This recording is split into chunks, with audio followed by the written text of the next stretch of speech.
आणखीन एक मोठी बातमी समोर येते आहे। शहाजी बापूंच्या पुतण्याच्या गाडीवर हल्ला झालाय। सांगोल्यामध्ये सागर पाटील यांच्या गाडीवर हल्ला करण्यात आला। सांगोल्यामध्ये शहाजी बापू पाटील यांचा पुतण्या सागर पाटील यांच्या गाडीवर हल्ला करण्यात आलेला आहे। हल्ल्याचं नेमकं कारण अद्यापही स्पष्ट झालेलं नाही, परंतु या हल्ल्यामध्ये गाडीची काच फुटलेली आहे, नुकसान झालंय। शहाजी बापू यांचा पुतण्या आहे सागर पाटील आणि त्यांच्यावरच आपण बघतोय कशा पद्धतीनं हा हल्ला झालेला आहे।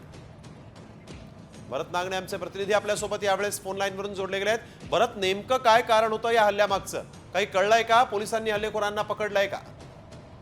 ही दुपारी 5च्या दरम्यान घडलेली घटना आहे। शिवसेनेचे जिल्हा संपर्क प्रमुख सागर पाटील यांनी आमदार शहाजी बापू पाटील यांच्या कार्यालयासमोर दुपारी गाडी लावली होती। गाडीत मात्र कोणी नव्हतं, मात्र अज्ञात लोकांनी येऊन गाडी फोडलेली आहे आणि सीसीटीव्ही तपासणीसाठी पोलिसांनी ताब्यात घेतलेलं आहे। मात्र ही घटना राजकीय वादातून झाल्याचं प्राथमिक दर्शनी समोर आलेलं आहे। पोलीस याबाबत आता तपास करत आहेत। बिलकुल, धन्यवाद आपण दिलेल्या या सविस्तर माहितीसाठी। वेळोवेळी तुमच्याकडून या संदर्भातले सर्व ताजे अपडेट घेणार आहोत। तुर्तास एक महत्त्वाची बातमी आपण बघतोय। सांगोल्यात सागर पाटील जे शहाजी बापू पाटील यांचे पुतणे आहेत, त्यांच्या गाडीवर हल्ला करण्यात आलेला आहे। काचा फोडून हल्लेखोर पसार झाले आहेत।